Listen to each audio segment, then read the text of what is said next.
conciencia coexisten pasado, presente y futuro frente al tiempo de las máquinas, el tiempo objetivo, que era el tiempo newtoniano, que es algo exterior a nosotros. Tan exterior a nosotros, y sin embargo que nos domina. Esto ha sido trabajado por distintos grandes filósofos y autores.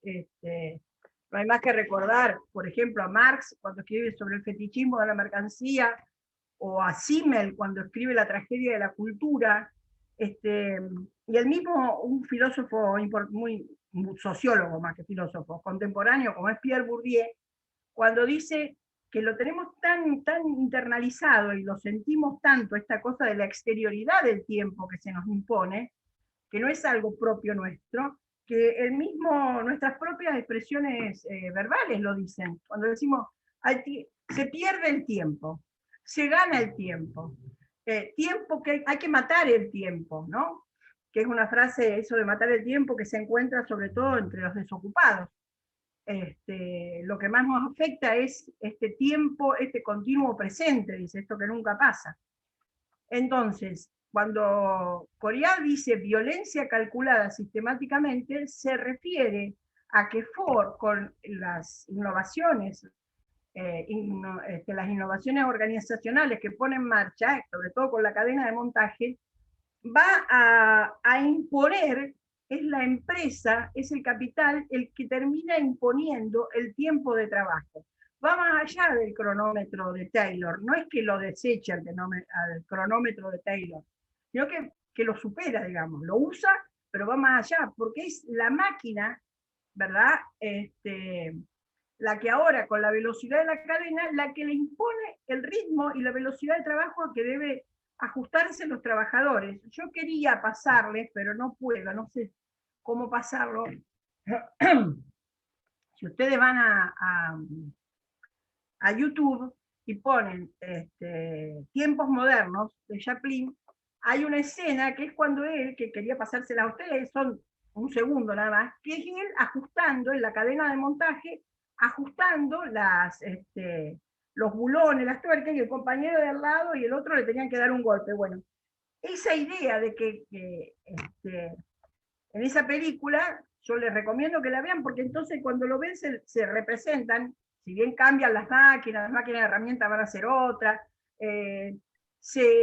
todo va a evolucionar, sin embargo, la esencia de lo que es el Fordismo está allí. Es decir, Chaplin muestra al patrón de la empresa, que para colmo encontró un actor que es muy parecido a quien era Henry Ford, ¿no? El fundador de la Ford, que lee el diario y se ve que está leyendo las cotizaciones, y entonces, de acuerdo a como él le parece que debe incrementar la productividad de sus trabajadores, le dice al que está a cargo de la velocidad, de imprimirle velocidad, de la velocidad de la cadena, que le dé más velocidad. Y entonces uno ve ahí lo que pasa con los trabajadores, que terminan enloqueciéndose, ¿verdad? Hasta que a Carlitos se lo trague la máquina. Es una metáfora impresionante de lo que es el capitalismo moderno. El trabajador termina siendo tragado por la máquina y luego expulsado por la máquina, pero cuando lo expulsa ya está loco, ¿eh? Ya está psicótico, ya hace cosas que nada tienen que ver con la empresa. Entonces, ¿cuáles van a ser esas cuando Coria dice la violencia, es la violencia de la máquina sobre el trabajador? Ya como bien lo había anticipado Carlos Marx, ya la máquina no es una herramienta del trabajador. La máquina, el trabajador se ha transformado en un apéndice de una máquina, en un servidor de la máquina. A eso alude la palabra violencia, pero está calculada sistemáticamente. Entonces, ¿cuáles van a ser las innovaciones de Ford sobre lo que era esa gran industria que yo les mencionaba en la clase de ayer cuando hice la introducción? Son tres grandes innovaciones. Y él va a poner transportadores de cadena, transportadores de cinta y línea de montaje. ¿A qué alude esto? Es decir, que todo lo que se mueve, la mayor parte de las piezas que se mueven en la empresa, tanto sea de máquina a máquina, en el mecanizado, es decir, entre tornos, fresadoras, etcétera, todo va mecánicamente trasladado, va por medio de una cadena una máquina que traslada las piezas de una máquina a la otra. Y luego para el ensamblado final, el ensamblado del motor, el ensamblado del chasis, etcétera, el ensamblado de la carrocería, aparece la cinta de montaje. Si uno piensa en la fábrica que diseña Ford, es una fábrica que sería como múltiples arroyos que terminan todos desaguando en un mismo río. Es decir, entonces son las distintas, y ese río final va a ser la cadena de montaje final, de donde va a salir caminando el auto. Es el armado final, pero son todas, es como una cadena de afluentes que termina en esa cadena de montaje final. Como bien diría Coria, un comentario sobre esto, Ford no confiaba en el mercado. Es decir, Ford tenía, la fábrica fordista es lo que se llama una fábrica integrada. ¿Qué quiere decir integrada o integral? Que se piensa desde lo más lejos de la producción hasta el producto terminado. Es decir, Ford compró inclusive territorios en Brasil para explotar el caucho y tener su propio caucho, es decir, fabricar sus propias cubiertas, todo lo que era la fundición, es decir, desde ahí empezaba la fábrica fordista. Y son, insisto, piensen todo, líneas de producción que van a terminar en un mismo afluente, digamos, en un mismo río que sale hacia el final con el producto terminado. En 1918, fíjense, está terminando la Primera Guerra Mundial, Ford ha tenido un incremento de demanda increíble, él comienza a tener dificultades en el mecanizado. El mecanizado es hacer las piezas, con los tornos, con la fresadora, les aclaro para si no conocen lo que es esto. Entonces va a buscar una solución que sería la estandarización y la normalización. Si el Ford T tenía para el armado, digo cualquier cosa, no sé cuántos tenía en realidad, pero supónganse tenía 100 tipos de tornillos y bulones diferentes, tiene que terminar con 6 tipos. Es decir, se estandarizan, se normalizan de forma tal de terminar con tanta diferencia y entonces poder, el mecanizado, es decir, el tipo que está, los que están en los tornos, siempre repiten o están haciendo sobre las mismas medidas y es mucho más fácil, digamos, tomar habilidad y habituarse a manejar esas medidas. Luego también lo que va a hacer, para que ustedes se den cuenta de cómo es esta empresa, esta forma de empresa, va a agrupar a todas las máquinas según la operación que realiza cada máquina. Es decir, va a ser una línea de tornos, una línea de fresadoras, una línea de rectificadoras, etc. Es decir, esas máquinas, piensen ustedes, están todas agrupadas por líneas y es típico de estas empresas, y cualquiera que visite una fábrica van a ver que muchas todavía es así, hay un entrepiso y desde ese entrepiso, están ahí los supervisores, los capataces, etc., se puede dominar fácilmente de una mirada todo lo que está pasando en el piso de la empresa donde se hace la producción a partir de los trabajadores. Es decir, si yo además le pongo, por ejemplo, un casco de color diferente según la línea de máquina, rápidamente de una mirada, yo sé, esto facilita el control, y sé si hay algún operario que no está en su puesto, porque lo veo mezclado con otros cascos de otros colores, digamos. Es decir, a este tipo de empresa, el tipo de control que va a haber van a ser supervisores y van a tener una función mucho más de disciplinamiento, de controlar que cada cual no abandone su puesto, que de asesoramiento, que de asesoramiento técnico a los trabajadores. ¿Por qué les cuento esto? Porque con esto que hace Ford va a elevar su ganancia de productividad, ¿verdad? Porque elimina, ahora lo vamos a ver en otra diapositiva, elimina todo lo que eran peones, por ejemplo, que trasladaban los carros con las piezas de una línea de máquina a la otra. Todo eso se elimina gracias a los transportadores de cadena o de cinta. Y esta es la frase famosa que yo le decía de Ford, que lo va a revertir el toyotismo, van a ver, Pero Ford decía, no veo que caminar agregue valor al producto. Él pensaba, piense en el contexto histórico que habíamos dicho, carencia de obreros de oficio, contra lo cual había luchado Taylor, por ejemplo. Entonces, Ford lo que va a buscar es hacer una producción en serie, en gran serie, hasta que luego va a llegar, obviamente, una producción masiva, digamos, más. ¿Cuáles van a ser las técnicas de productividad? Esto que nosotros llamamos técnicas de extracción de plus trabajo. ¿Cómo consigo que por trabajador aumente la producción? Primero, como decía recién, los transportadores, que van a eliminar, los que son mecánicos, que son aéreos, que van a disminuir los peones de suministro, y con eso logra que en el taller todo lo que él consideraba tiempo muerto, porque no era un tiempo productivo, porque no estaba agregando valor al producto, se transforma en tiempo productivo. Además, ¿verdad? La cadena de montaje, es decir, esto que yo les contaba de Carlos Chaplin, cada trabajador haciendo muy pocas operaciones, pero repitiéndolas durante toda la jornada, eso es lo que se llama la parcelización. Es decir, es transformar un proceso de trabajo, dividir un proceso de trabajo que consta de múltiples operaciones en un número de operaciones, una parcela de operaciones, cada vez más pequeña. No es que el trabajador haga poco, hace poco diferente, pero eso que hace todo el día hace lo mismo. Entonces, ¿qué consigue con eso? Que obviamente el que está repitiendo todo el día esas pocas operaciones adquiere gran habilidad en esas operaciones. ¿Para qué le redunda? Es decir, va a trabajar mucho más rápido, pero además, insisto, la velocidad la impone la misma cadena, es decir, la pone la empresa. La velocidad que le da a la cadena de montaje es la velocidad a la cual tiene que trabajar el operario. Pero la parcelización, esta cosa de estar todo el día apretando una tuerca, por ejemplo, va a llevar a la disminución de los tiempos de formación de la fuerza de trabajo. Ford se vanagloriaba que había formado a algunos trabajadores, le había llevado formar a algunos trabajadores 6 horas. En 6 horas ya lo estuvo lista para la producción. Es decir, claro, tenían que todo el día estar ajustando una tuerca.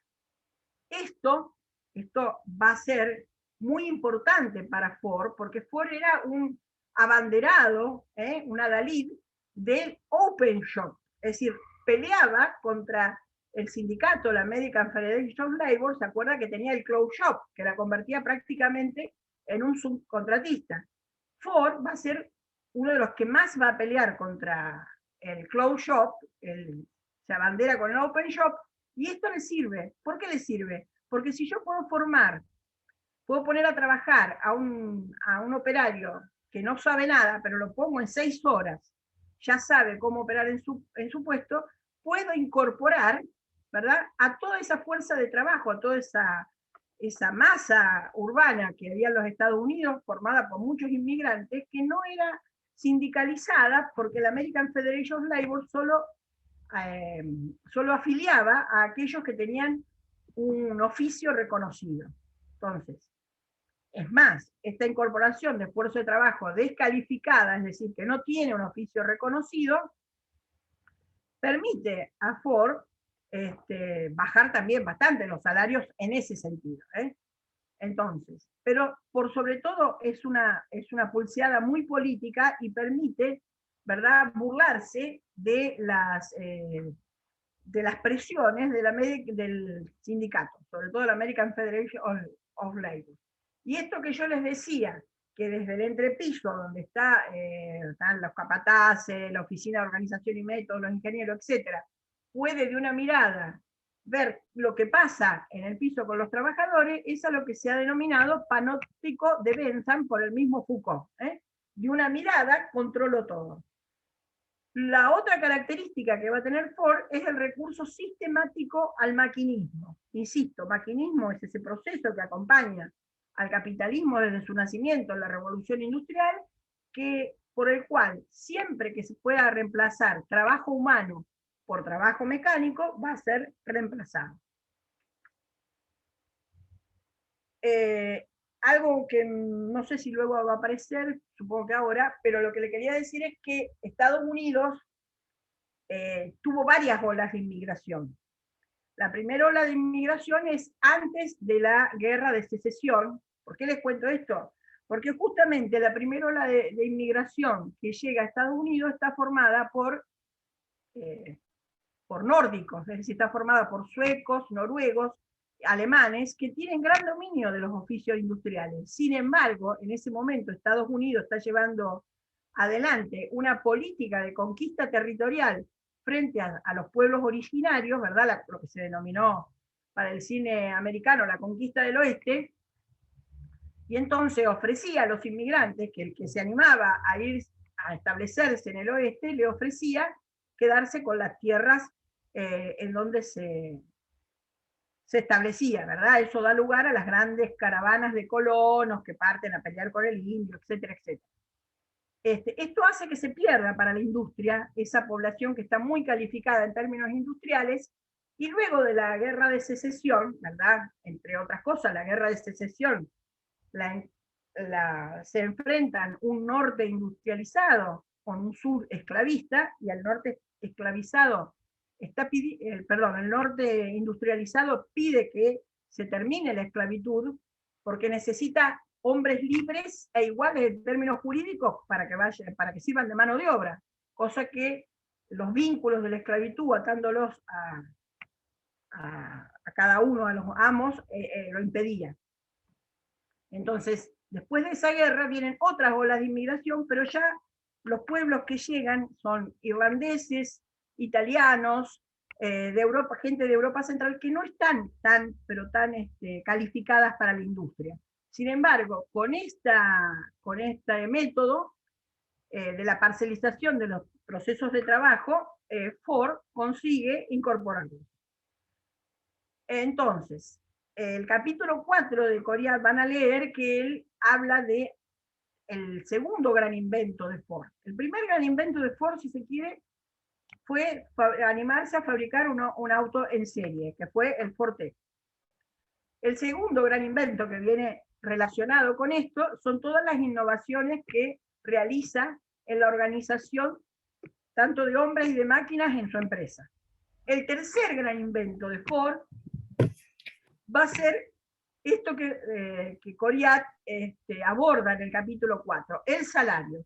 Fíjense que Coriat va a decir un nuevo uso capitalista del salario, la norma, el salario, el welfare. Welfare allí se traduce como bienestar, esta idea de estado de bienestar que luego de la Segunda Guerra Mundial va a predominar, y en realidad el término estado de bienestar, que es un estado que sigue las políticas keynesianas, es el término estado de bienestar es más bien de los críticos liberales hacia ese estado, ese tipo de estado, que lo que realmente se consideraba el estado. El estado era un estado que aplicaba políticas keynesianas, políticas de estímulo a la demanda y al consumo.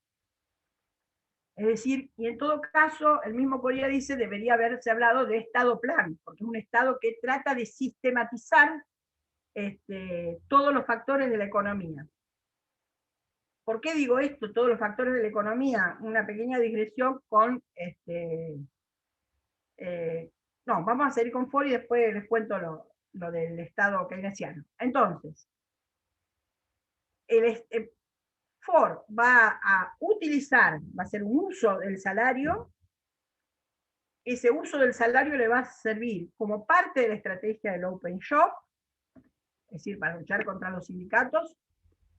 Le va a servir para estimular la producción dentro de su misma empresa, pero además le sirve, y él lo hace como una estrategia de fortalecimiento de su propia demanda. Ahora, claro, ese uso del salario, que dice, hay un deslizamiento desde el salario de Taylor, que era el salario de estajo, ¿se acuerdan que decíamos ayer?, al que va a aplicar Ford. Ford no tenía ningún interés en incentivar a sus trabajadores con un incentivo de tipo de estajo, si hace 100 tantos, si hace 120 más, si hace 150 más. ¿Por qué? Porque le decía, yo la productividad de mis trabajadores la estoy manejando con la velocidad de la cadena y de la cinta de montaje. Entonces, Ford lo que va a usar el salario es, primero les decía, una estrategia contra el sindicalismo, una estrategia para fortalecimiento de su propia demanda y una estrategia de control sobre sus trabajadores, un control que va más allá del establecimiento fabril, que llega a la vida cotidiana de los trabajadores. Esto lo hace, este tipo de salario va a aparecer con lo que se conoce popularmente como el $5 days, el día de los $5, o $5 por día. En realidad, el nombre que tiene el nombre oficial en la Ford fue Acuerdo General sobre Salarios. Y ese Acuerdo General sobre Salarios se realiza en 1914. 1914 se está iniciando la Primera Guerra Mundial, que va a transcurrir en territorio europeo, pero finalmente Estados Unidos va a intervenir en esa contienda, cuando ya está casi por terminar, pero que las potencias que intervienen, sobre todo las del Entente, es decir, Inglaterra, Francia, van a realizarle van a realizar grandes pedidos de insumos a las fábricas de Estados Unidos. Entonces, el $5 day quiere decir que Ford va a duplicar lo que paga de salario. Pero vamos a aclarar un poquito esto. 1914, entonces, inicio de la Primera Guerra Mundial. Hay un gran turnover. Turnover se traduce como rotación de personal. Ahora bien, esa rotación de personal no eran porque las empresas estuvieran despidiendo trabajadores, despidiendo e incorporando trabajadores, para nada. Es que había, por la guerra, un exceso de demanda de trabajo para las automotrices. Y las automotrices requerían cada vez más trabajadores. Hay mucha oferta de trabajo, hay mucha demanda de trabajadores. Entonces, ¿qué va a pasar? Sí, perdón. Coincide esto con que hay todo un sustrato ideológico entre los trabajadores que viene que los hace estar muy politizados, sobre todo los que han llegado vía inmigración, a partir de cuando se crea la Primera Internacional. Desde 1900, esto es lo que les contaba antes, están llegando grandes olas de inmigración europea, pero ya no son las mismas que fueron las primeras, los trabajadores calificados, pero estas olas europeas se van, de inmigrantes que de alguna forma se incorporan a las empresas, se suspenden al comienzo de la Primera Guerra Mundial. Entonces, el objetivo de Ford con el Acuerdo General de Salario es, antes que nada, asegurarse el aprovechamiento de mano de obra. ¿Qué quiere decir esto? Que yo me aseguro no solo de que mis trabajadores no se vayan, porque todos están pagando $2.50 por día y yo voy a pagar $5. Es decir, le voy a duplicar el salario. Así que no solo me aseguro que los míos no se vayan a otra empresa, sino que además me aseguro que me puedo elegir los mejores trabajadores de las otras empresas. ¿Está? Además, voy a instaurar una influencia sobre las condiciones de existencia de la población obrera. ¿Por qué? Porque Ford no le va a pagar los $5 a todos sus trabajadores.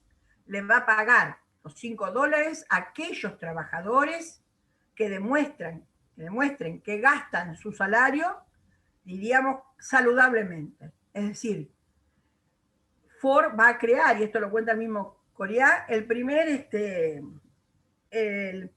departamento de sociólogos de una empresa, porque va a tener un cuerpo de inspectores que va a recorrer las tabernas y prostíbulos para ver si no hay trabajadores de la Ford.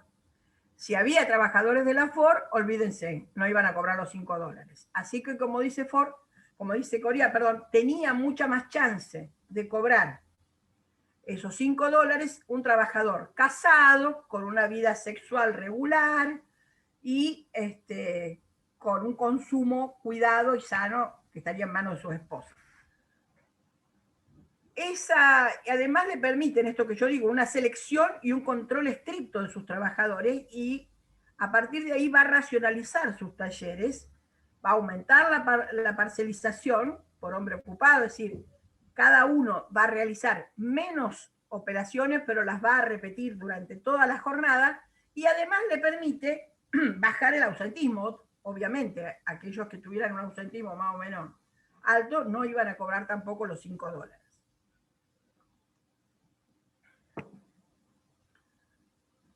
Cuando yo estudiaba, me hizo acordar algo, yo estudiaba relaciones industriales como parte de la carrera de comunicación social. Tenía un profesor de relaciones industriales que se llamaba Sacramone, que era ingeniero y había trabajado mucho tiempo en Asindar. En ese momento, los años 80, se estaba dando todo esto que luego vamos a ver como el discurso managerial, y en un arranque de sinceridad nos dijo Sacramone toda su experiencia, que tiene que ver con esto de la Ford. Nos dijo, miren, si usted quiere que sus trabajadores le rindan y le cumplan, no vale con este incentivo, no vale con el pagarle por ausentismo, no vale con nada de eso. Lo más importante es pagarle un buen salario. Y parece que Ford, el inventor de esto fue Ford. Entonces, ¿cómo lleva adelante ese acuerdo general de salarios? A diferencia de Taylor, que pagaba por piezas, a destajo, instaura el salario a jornal.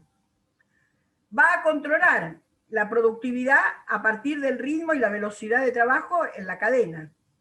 Y va a instaurar nuevas normas de consumo obrero, esto de un consumo saludable. Ford era inclusive vegetariano y era antisemita también, ¿no? Por lo cual dudó mucho en la Segunda Guerra Mundial si no había que apoyar a Hitler en vez de apoyar a los países aliados, digamos. El salario para Ford, cuando él lo duplica, se constituye en el estímulo, en el impulso a su propia demanda. ¿Qué significa impulsar su propia demanda? Cuando él de un día para otro pasó de $2.50 a $5 por día, el resto de los industriales de Detroit se burlaron de él y dijeron, Ford parece que quiere que sus obreros le compren sus propios autos, los autos que producen. A lo que Ford respondió, todavía no. No dijo que no se lo iban a comprar los obreros, todavía no, porque a quienes realmente tenía en la cabeza para que le adquirieran el Forte, era a aquellos a que sus obreros le iban a gastar, porque tenía bien en claro, como ocurre hoy día y no ha cambiado desde que Marx analizó el capitalismo, etcétera, que el salario se transforma en gasto, en consumo, en demanda.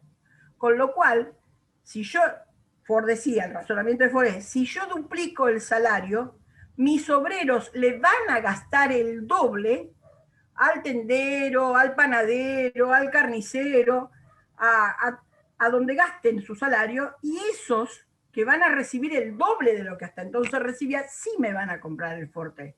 Y efectivamente, así fue. Ahora bien, esta idea del salario que impulsa el consumo, que es muy keynesiana también, luego va a ser sistematizada por Keynes, que impulsa al consumo, el salario como impulsor, como estímulo de la economía en general, va a estar, dice Coria, en el origen de lo que se va a conocer como el capitalismo de welfare, el capitalismo de bienestar, que era el que yo les decía antes, este capitalismo que se va a dar en Europa se da en Estados Unidos desde los años de fin del 33 en adelante, ¿verdad?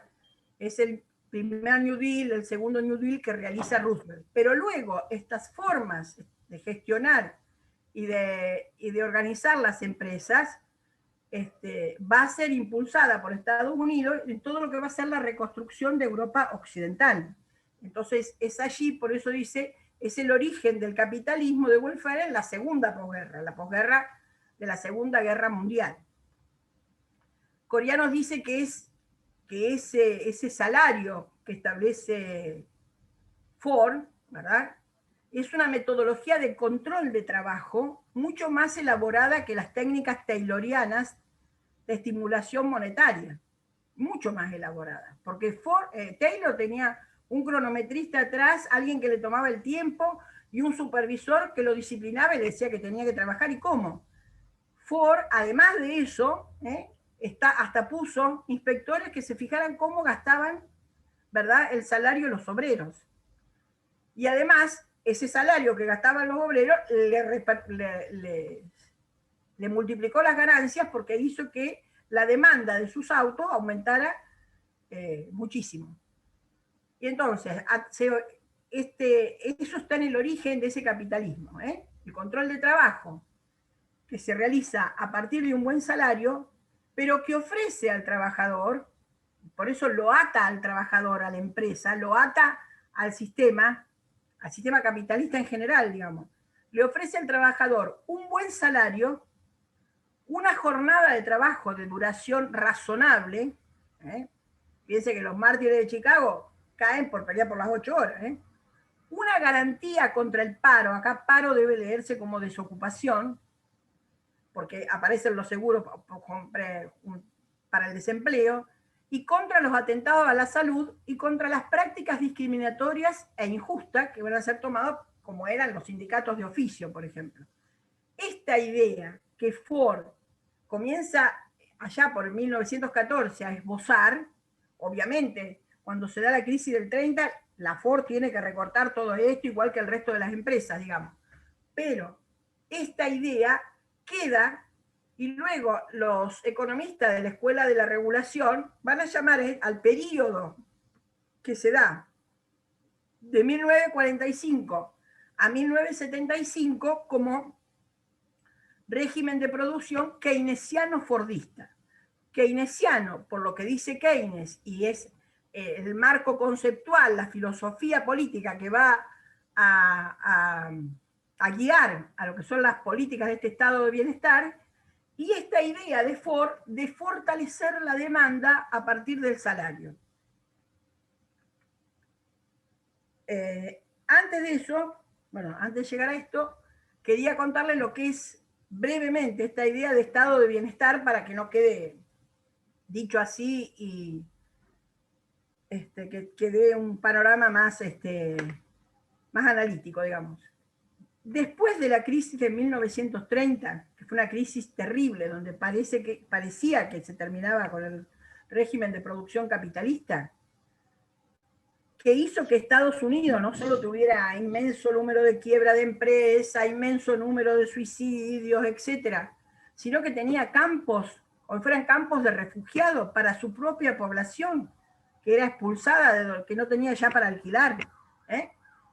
Esto hace, cuando asume Roosevelt, que tome las teorías de Keynes y le proponga a sus ciudadanos un nuevo contrato social. Por eso se llama el New Deal.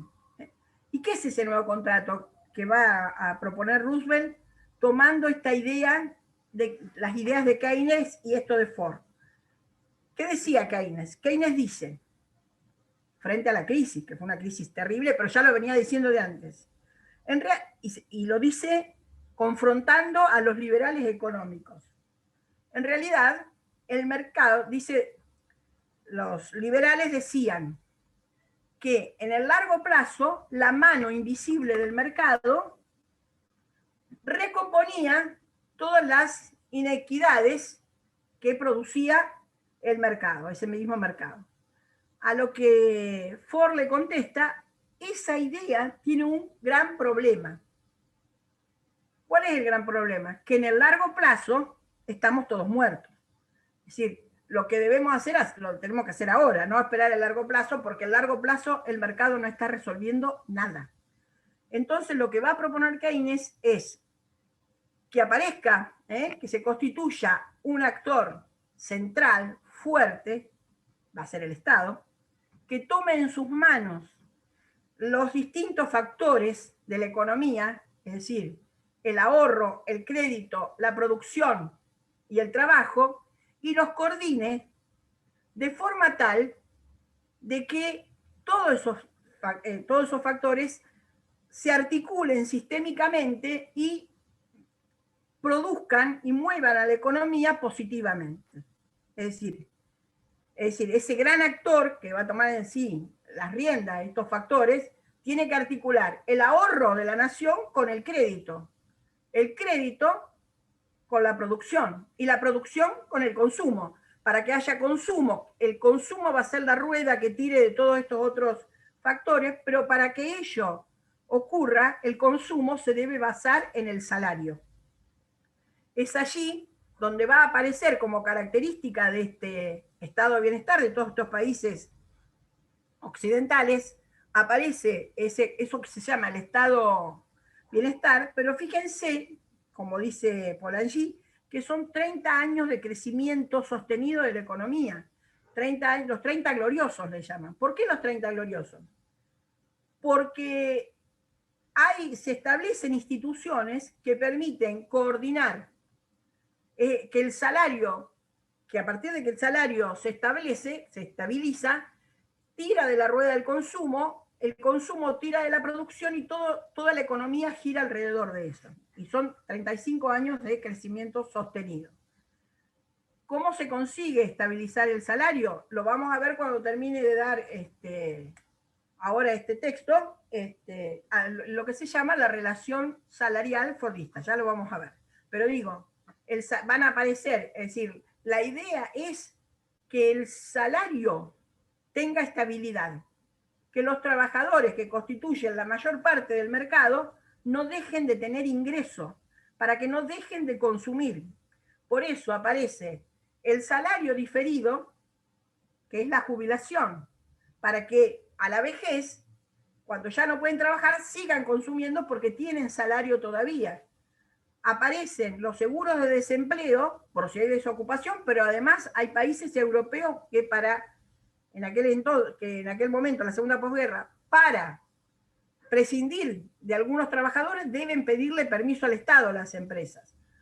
Aparece todo el sistema de lo que nosotros llamaríamos acá en la Argentina, el sistema de salud, sistema de obras sociales, la salud pública, y me estoy olvidando de salud, y aparece con fuerza, como un interlocutor muy fuerte frente al Estado, los sindicatos. ¿Cuáles son las instituciones básicas que va a coordinar consumo y producción? Son las paritarias, las convenciones colectivas de trabajo. ¿Por qué? Porque ahí están los tres actores centrales para coordinar consumo y producción. Sindicatos que representan a los trabajadores, sindicatos por rama, no por empresa, son los metalúrgicos, no los de General Motors, son todos.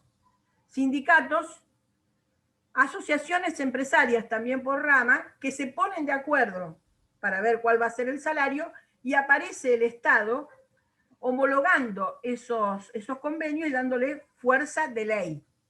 ¿Estamos? Eso significó para el mundo occidental 35 años de crecimiento sostenido. Ahora bien, esto que Ford realiza en 1914, que se va a extender prácticamente hasta la crisis del 30, sin embargo, ¿verdad?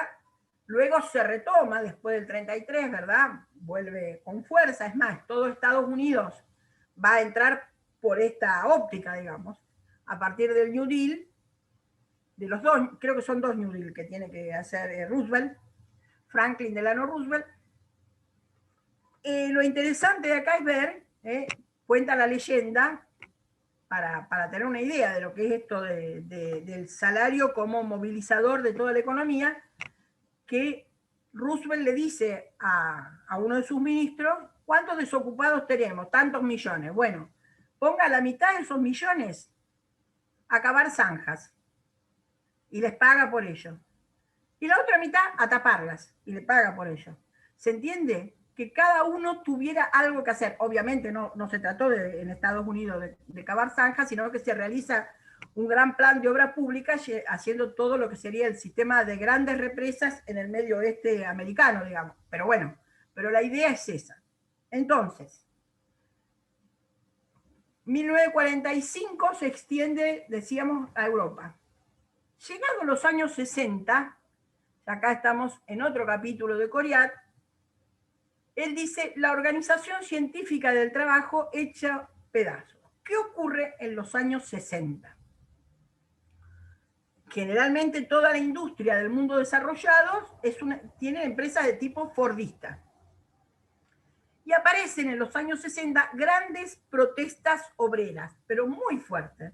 Pero además de la protesta obrera, que eso podría llevar a una negociación colectiva, etcétera, lo que más llama la atención y lo que más preocupa es que aparece expresiones de malestar en los puestos más descalificados de trabajo, aquellos donde había superespecialización o parcelación, justamente el de Carlito Chaplin, todo el día apretando una tuerca.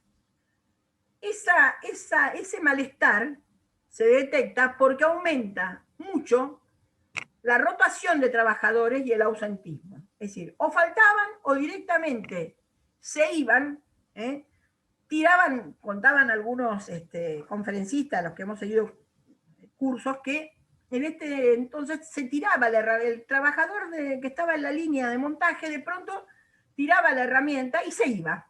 Se iba, ¿no? Ni siquiera pasaba a cobrar el jornal de ese día, lo que le correspondería. Lo cual hacía que si estaba poniendo un bulón, cuando llegaba y armando un motor, cuando llegaba el motor al final de la línea, obviamente llegaba con un tornillo menos y no andaría. Eso hace que las empresas comiencen a tener equipos de reemplazos. Si se le iba a algún trabajador, tenían un equipo dispuesto a ocupar ese trabajo. Pero además, de tener un equipo de reemplazo en donde tengo trabajadores que no producen, sino que están por las dudas para producir, lo cual ya me produce aumento de costos. También los costos aumentan por las deficiencias de calidad, porque el producto llegaba mal al final de la línea, y cuando llegaba al final de la línea ya era tarde para arreglarlo. Lo cual también le aumenta los costos porque tienen que poner controles de calidad en el medio de la línea o más próximos, digamos, para tratar de detectar cuándo se ha ido el trabajador y ha dejado el motor sin terminar o lo que fuera que estaba produciendo. Se hacen muchas reuniones, encuentros empresariales y con gente del Estado, también con los sindicatos, pero sobre todo empresariales, y en uno de esos encuentros empresariales, un gran empresario llama a esto, dice, mi empresa, y le da el nombre a lo que es este proceso, mi empresa está atravesando una crisis de aversión al trabajo. Aversión. Traduzcamos aversión como alergia o como asco al trabajo. A partir de allí, se comienzan a pensar que, claro, y acá por eso yo les expliqué ayer qué era la alienación. Claro, se empieza a decir, bueno, todo el día apretando una tuerca, los trabajadores están realmente alienados, ya no quieren saber más nada. Entonces comienza todo un movimiento de ingenieros, de las empresas, de gente de la universidad, a buscar formas organizativas que fueran un enriquecimiento del trabajo, a pensar si le agregamos algunas funciones más, a lo mejor no solo apretar todo el tornillo, 2 o 3 operaciones más, si además tengan que hacer una pequeña preparación de su máquina.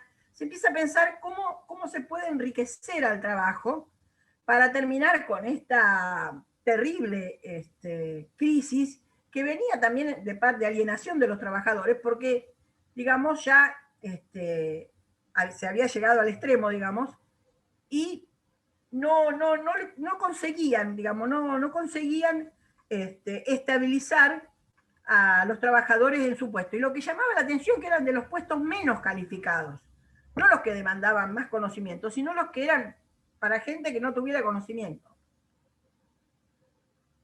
Es entonces cuando una gran economista inglesa, Joan Woodward, que trabajaba en el Instituto del Tavistock, en Londres, pero ese Instituto del Tavistock y Joan Woodward estaban haciendo experiencias con una automotriz sueca en la planta de Kalmar, con la Volvo sueca de Kalmar, y Joan Woodward les dice algo en uno de esos encuentros que realmente pinta lo que pasaba en la situación, da el diagnóstico preciso, dice, miren, lo que ustedes no están tomando en cuenta, que del 45, del fin de la guerra, hasta ahora, estamos atravesando los años 60, 60 y pico, hubo cambios muy fuertes en la composición técnica de la fuerza de trabajo.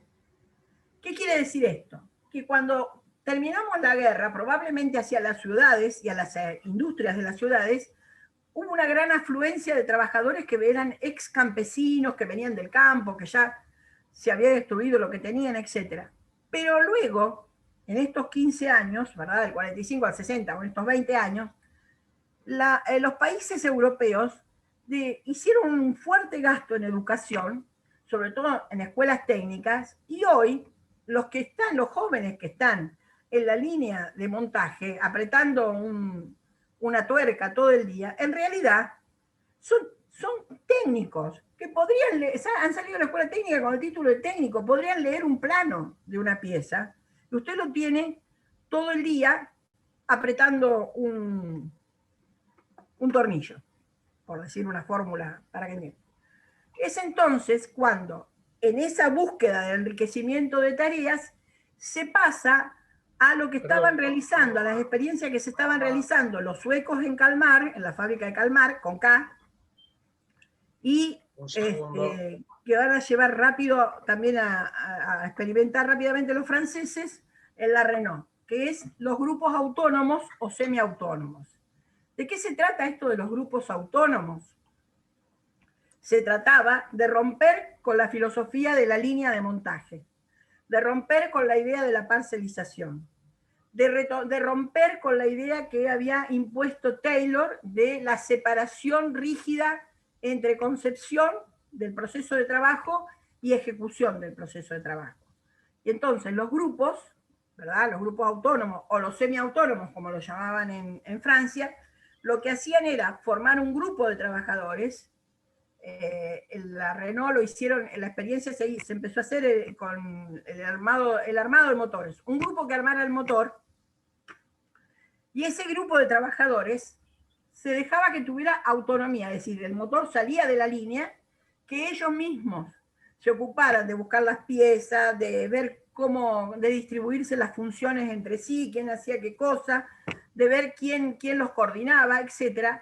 Y el resultado de la experiencia fue que en realidad ese grupo, los grupos que trabajaban como semiautónomos, obviamente la Renault siguió teniendo la línea de montaje para armar con otros trabajadores los motores, pero los tiempos y la calidad en que se armaban los motores, los grupos semiautónomos, era infinitamente superior a la de los grupos, a la de la línea de montaje.